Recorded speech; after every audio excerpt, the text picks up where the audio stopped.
जय श्री राम। योगेश अनंत काले। यज्ञेन यज्ञमयन्त देवास्तानि धर्माणि प्रथमान्यासन्। मित्रों, ये ऋग्वेद की ऋचा है। ऋग्वेद के लेखन का समय हो या उसके पूर्व निसर्ग पूजा तो हमारे पूर्वज करते आए हैं। दिव्य पंचमहाभूत के बारे में तो मैंने बताया। उस पंचमहाभूत के शक्ति देवता को नमन करने के लिए ये पूजा अर्चना शुरू हुई। आगे यही नमन, यही पूजन का संस्कारित रूप यज्ञ कर्म में हो।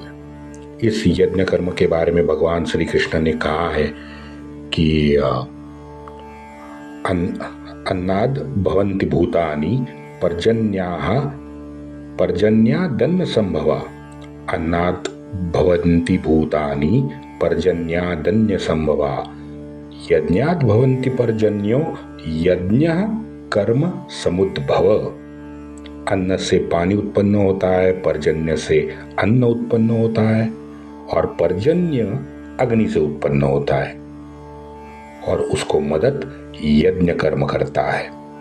श्रीमद् भगवत गीता में भगवान श्री कृष्ण ने वर्षा, अन्न, प्राणी, शक्ति रूप देवता की कृपा और इच्छित भोगों की प्राप्ति का मार्ग बताया है, और यही यज्ञ फल परंपरा है। वैदिक परंपरा में मित्रों, यज्ञ संस्कार को अनन्य साधारण महत्व दिया गया है। वेद का प्रथम विषय ही यज्ञ है। एक तरह से हमारे सनातन परंपरा का प्राण है, उसे यज्ञ माना गया है, यज्ञ माना गया है। यज्ञ शब्द तो आपका हिंदी शब्द है, लेकिन संस्कृत शब्द यज्ञ है।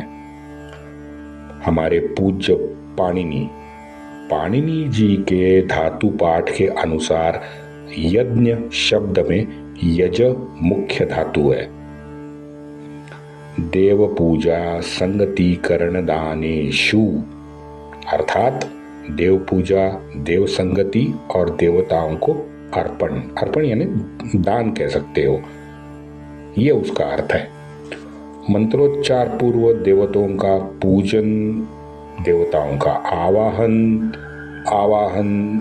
प्रार्थना से देवता का आगमन और हविर द्रव्य का अर्पण, अंतिमतः ये समर्पण है। और यही अर्थ यज्ञ का दिया हुआ है, क्योंकि यही तीन मुख्य अंग आज हमें नजर आते हैं। आहुति जो अग्नि में दी जाती है, अग्निमुखा वै देवाः। इस वचन के अनुसार अग्नि तो देवता के मुख कहलाते हैं। ऋग्वेद का आरंभ ही मित्रों आप देखिए, ओम अग्निमीळे पुरोहितम।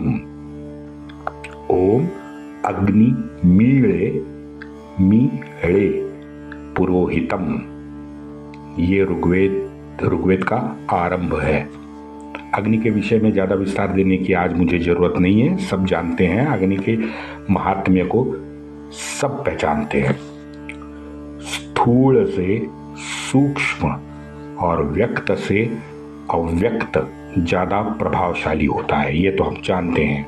जैसे परावाणी को सर्वोच्च स्थान दिया गया है, और इस सूक्ष्मता का आधार लेकर हमारे ऋषि मुनियों ने अपने दिव्य दृष्टि से हविर द्रव्य को सूक्ष्मतम बनाने वाली अग्नि का महत्व समझा है। अतिरिक्त फलदायी इस यज्ञ कांड को करने के लिए उपयोग में वो लाते रहे हैं। वस्तु की जड़ता यज्ञ द्वारा, मंत्र पठन द्वारा हम कम कर सकते हैं, ये कहा गया है। सिर्फ और सिर्फ योग्य अधिकारी मनुष्य जो होगा वही उसका प्रयोग करे, ये नियम भी बता दिया है। वैसे कल्पसूत्र के बारे में हम जानते हैं कि ये यज्ञ विद्या के विनियोग है। ये विनियोजक है यज्ञ क्रिया के, यज्ञ कर्म क्रिया के। पंच महायज्ञ, इसके बारे में हमने सुना होगा, ये रोज करने का प्रघात था। ब्रह्म यज्ञ ये स्वाध्याय स्वरूप है और इसे मनुष्य ने अपनी अपनी शाखा के अनुसार उसका अध्ययन और मंत्र जाप करना उन ऋषियों को अपेक्षित था। उन्होंने बाद में पितृयज्ञ लिखा है, जो अपने पूर्वजों का स्मरण और तर्पण करने का विधि है। तीसरा यज्ञ बताया है देव यज्ञ, देवताओं को आह्वान करके अग्नि में आहुति देने का विधि है।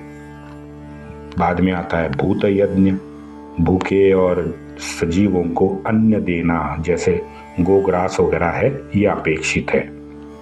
पांचवा है मनुष्य यज्ञ, अतिथि को भोजन परोस के अतिथि को तृप्त करना अपेक्षित है इस यज्ञ में। और इसी यज्ञ संस्था से वैदिकों के समूह जीवन की जो आकांक्षा थी, उस आकांक्षा को फलीभूत करके समाज के धार्मिक और राजनीतिक जितने भी संस्थान थे, उन सारे संस्थानों का मार्ग प्रशस्त करने का काम ऋषि मुनियों ने किया है। हमारे वैदिक राजा जो थे, वो तो अवैदिक पंथ, जो पंथ थे उस वक्त, उनके शीर्षस्थ ऋषि मुनियों को भी वर्षासन देते थे, अनुदान भी देते थे, उनका उचित सम्मान किया जाता था। डॉक्टर पावी काणे गुरुजी है, इन्होंने बड़े विस्तार से अपनी पुस्तक धर्मशास्त्र का इतिहास में ये सब बातें लिखी हुई हैं। इन राजाओं के पूरे यज्ञ कर्म को, बाकी के उनके क्या कहते हैं उसे, धार्मिक विधियों को बड़े विस्तार से काणे गुरुजी ने समझा दिया है। ये जाति जनगणना जितने भी भोंकने वाले आवारा सड़क छाप राक्षस है ना उनको मैं बता दूं कि इस पूरे विधिवत यज्ञ कर्म में कभी भी ऋषि मुनियों ने जाति का शब्द लिखा ही नहीं है, ना वर्णों का शब्द लिखा है। हाँ, ऋषि मुनियों ने तो इतना कहा है कि ये कर्म करने का अधिकार सिर्फ और सिर्फ अधिकारी व्यक्ति को ही है।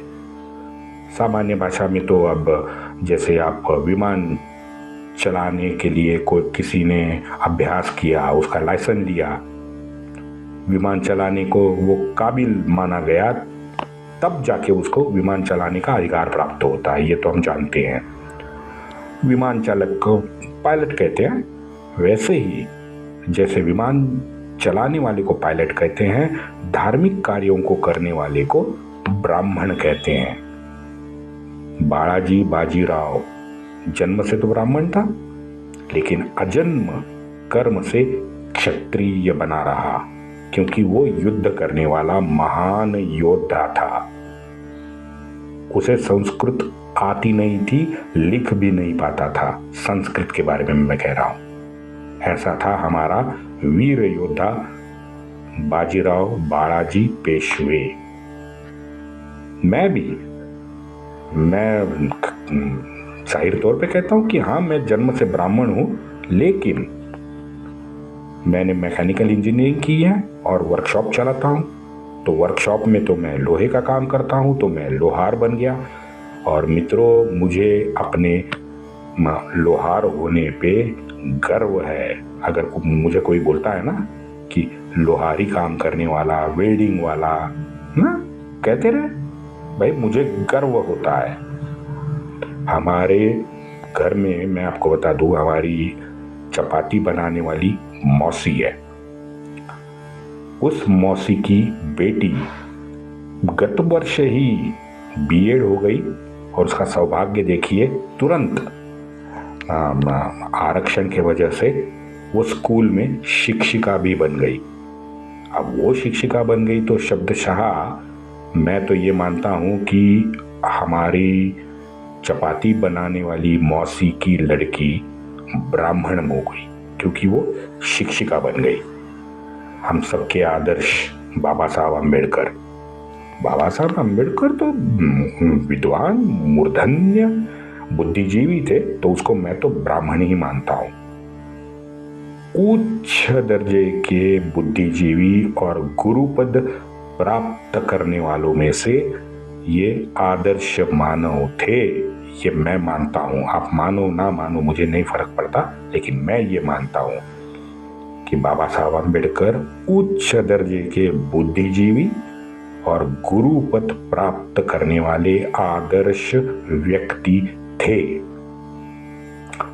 और एक मैं बताना आपको चीज चाहता हूं, 15 फरवरी 2025, अब भी एक हफ्ता भी नहीं हुआ है, मेरा खुद का भतीजा, उस भतीजे ने उत्तराखंड के एक पंजाबी परिवार था सबरवाल, अब सबरवाल के बेटी से मेरे भतीजे ने शादी कर ली, विवाह को उनका हो गया, और विवाह हमने दोनों पद्धति से संपन्न किया, पंजाबी और मराठी ब्राह्मण के इस पे दोनों पद्धति से तो संपन्न हुआ।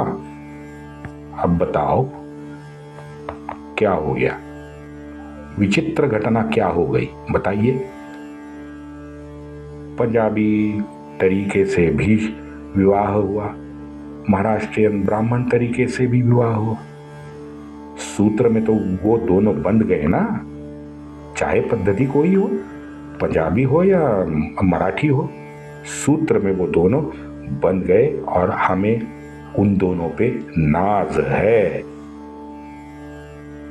एक ही मित्रों, इसमें एक फाइनल ये बॉटम लाइन निकलती है। क्या निकलती है? हिंदुत्व के मजबूत धागे से ये दोनों दाम्पत्य एक साथ जुड़ गए हैं, बस हमें उतना ही आनंद है। ईश्वर से मेरी करबद्ध प्रार्थना है मित्रों कि इस हिंदुत्व के धागे को आगे चल के और मजबूती दे दे। मैं तो मित्रों अब कहाँ चला गया, मैं तो यज्ञ का महत्व भी आपको बताने वाला था, विषय भटकता गया।